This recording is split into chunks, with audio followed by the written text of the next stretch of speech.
Hello, today I want to talk about how to deal with living differently and being perceived as different. So, society and culture is just a construction, and we have created templates of how people should live and what we need to do, how we should behave. It even goes as far as having templates for how our home should look like. There are unspoken rules of how a living room looks like, how a bedroom looks like, and what kind of stuff we need to have in those rooms. There is not necessarily anything wrong with this, especially if it suits you, but unfortunately, sometimes it looks like there is a little space for other ways of living. And very early on, I started feeling miserable in most of society's systems, society's rules, and the whole planned future life path. It was contradicting the life force and creativity that I felt flowing through my veins. And in many cases, it was very difficult for me, if not impossible, to adapt, to change myself, to fit in. I did not understand where all this punishment and boredom and force was necessary for. It was never the path I wanted to walk anyway. As an adult, the rat race made me sick. The working all the time just to accumulate stuff and pay for bills, to buy bigger stuff, more expensive stuff, to impress people, to keep myself alive, and just the whole running through life but never really getting there.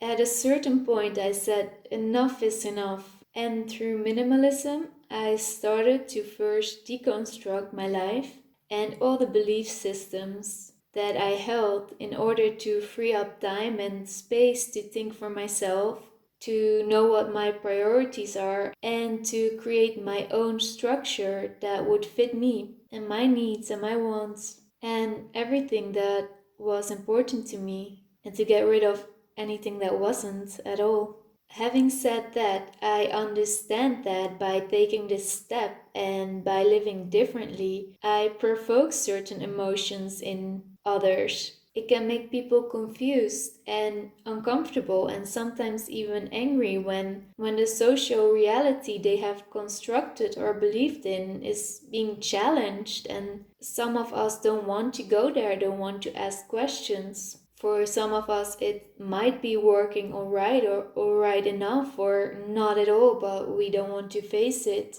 And it's hard to see someone doing something else. And on top of that, I also know that for many of us, it is very difficult to put ourselves in the perspective of others. And we have all different personalities and what we want and how we think and what we prioritize. It's all going to be very different. I know for some of us it can be very difficult to try to put ourselves into someone else's mind. We sometimes cannot hear each other, that we sometimes cannot understand each other or don't even want to, but there's little I can do about that except for taking my own responsibility and trying to understand others. I cannot force anyone to listen to me, to understand me, to have compassion, to really want the best for me instead of just giving unsolicited advice or telling me what to do, to ask me questions.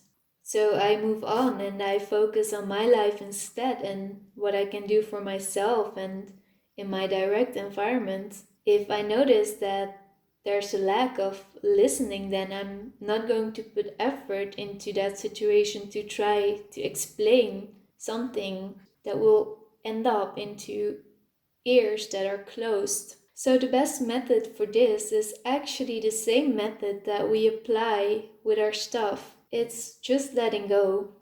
When we're dealing with judgments, with unsolicited advice, with our own emotions about how we are being perceived, the best thing is to just let it go. If there's one thing I have learned through my minimalism journey is that it's not about being focused on the external things so obsessively and what others think of us or how we are being perceived. The only thing that matters is that we live how we want to and in integrity with ourselves.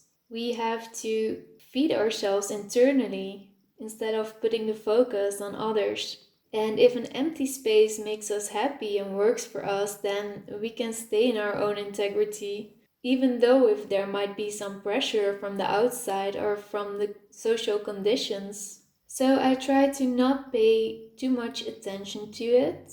And I also don't have too much people coming over that wouldn't understand. Only the couple that I know that are unconditionally okay with how I live and how I am. I also feel like there is this sort of circle that the more authentic you live, the happier you are and the less you care for others' opinions. I do, however, think that there's like a scale of how people act towards us, and I think in some cases and sometimes I can let it go even if I get unsolicited advice or if people don't understand how I live. If they don't have to, it's fine. But there's a scale, and I think that on top of it, if someone would be very controlling and really tries to change me or is really very judgmental and not having peace with how I live and who I am, then I think it would be time to reevaluate that as well, because life is too short to